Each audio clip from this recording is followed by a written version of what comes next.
Morgan Stanley with his thoughts on what to expect. And now let's see what corporate India is expecting from the budget. You heard Narayan Murthy earlier in the show, but here's Shireen with some big CEOs sitting with her to take us through what expectation levels are like this time. Shireen, over to you. Well, thanks very much, guys. In the 10 years that I've been functioning out of the Confederation of Indian Industries, expectations have never been as low as they are this year with regards to the expectations from the budget. I've got with me the President of the Confederation of Indian Industry, the CEO of BhartiAirtel, and of course Vinayak Chatterjee, the infrastructure rockstar as he's being called here at CII. Mr. Bhartia, let me start by asking you now, expectations very, very low this time around, but on some key things, because CII has recommended that he should not tinker with the excise duties. He should leave excise duties where they are. The economic survey also very clearly articulates that the withdrawal of stimulus should be gradual. It should not be one shot. So that's clearly music to your ears. Do you think excise is going to be rolled back completely, or it will stay where it is?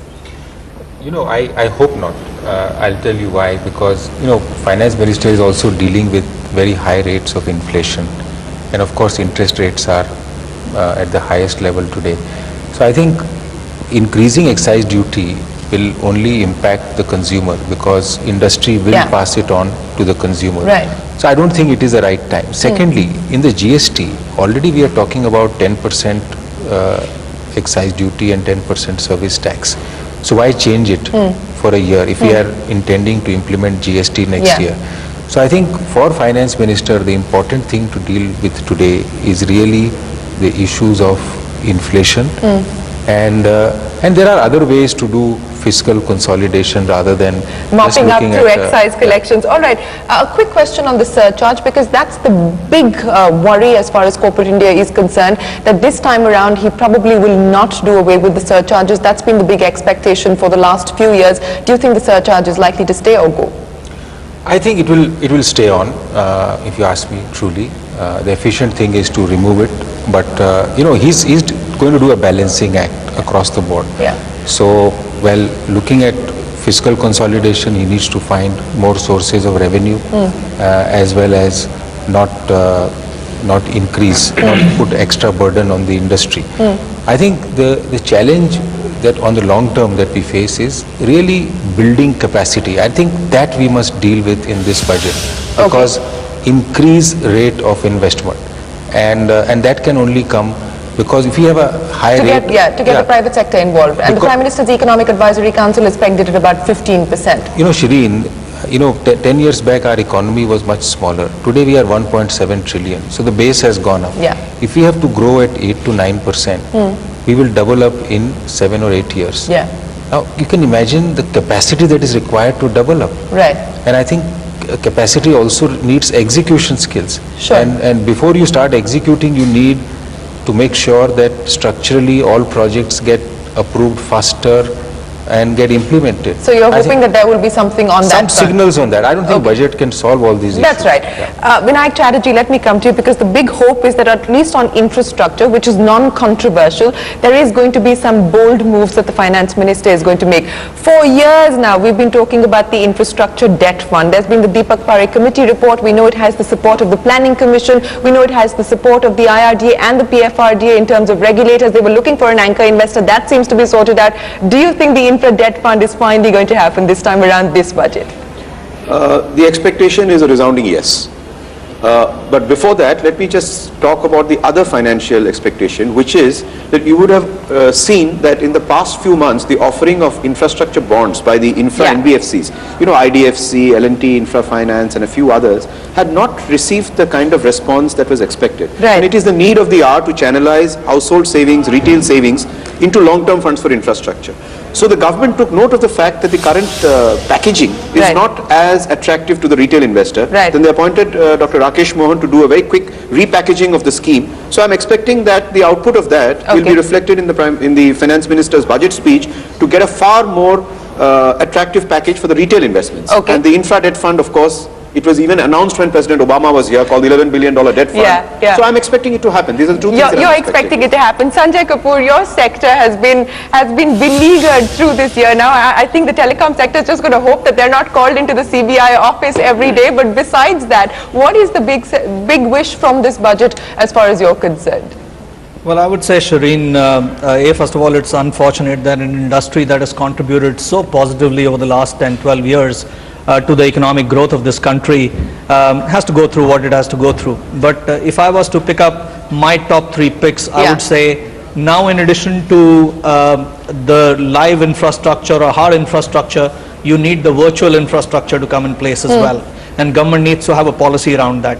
We belong to an industry which connects more than 800 million people to rest of the country and to rest of the world. But let's be realistic. You really think he's going to announce any kind of relief, any kind of incentives for the telecom sector this year? So, what matters to us is consumption and disposable incomes. And if those goes up, then the expenditure goes up. And finally, this is an industry which probably not only has the most complex form of taxation, but has probably the highest form of taxation. And that's been a long-standing demand to simplify the taxation structure as far as your sector is concerned. It's simplified and comes down as well.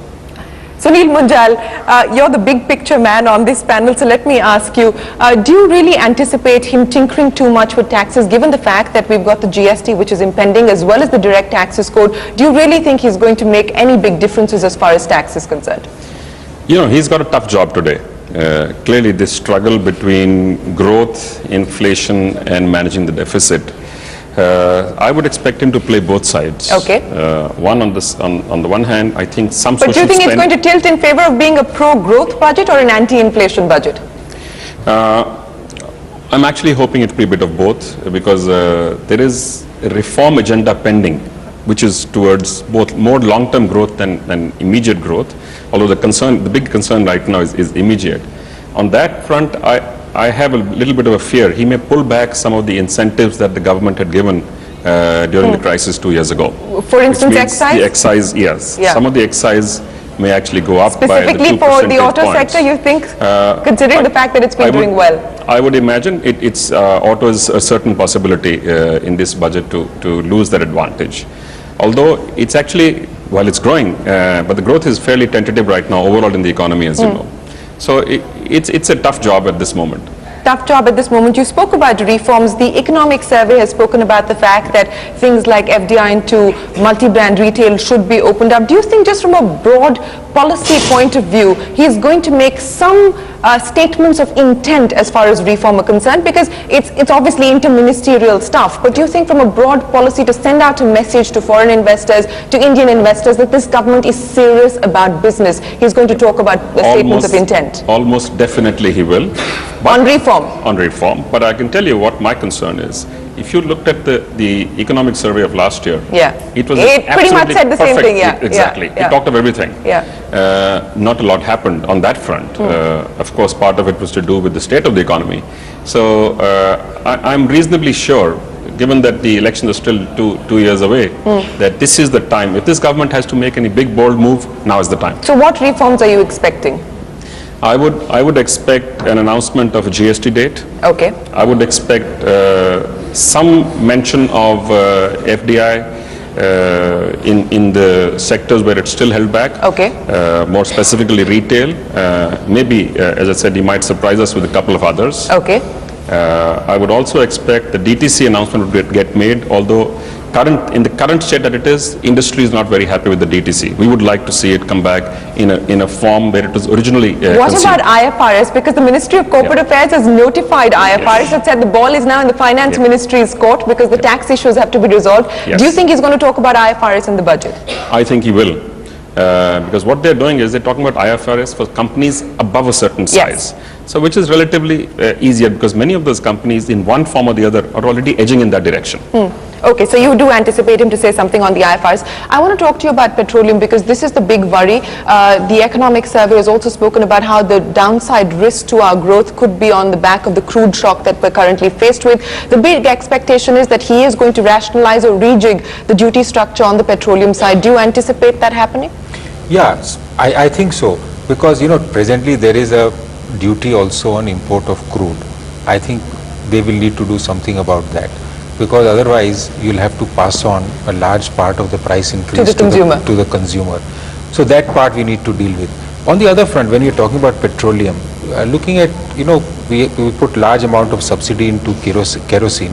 So I think there will be a signal on the structural part that how do subsidies get distributed. I think they will look at cash in hand to the poor. And perhaps linking more of the PDS system to the UID, Absolutely. for instance. Yeah, for kerosene, for fertilizer, and even for food. I'm hoping that this announcement should take place, because I know government has set up various committees to implement that, because UID presently the numbers are small. Yeah. But the moment you attach cash, then you'll see faster rollout of UID. So coupons, cash transfers, you think this budget is going to talk about that? I think so. And this will be a strong signal that the subsidies are going to be more directed and more efficient in the next few years. It is going to take 4 or 5 years to do it.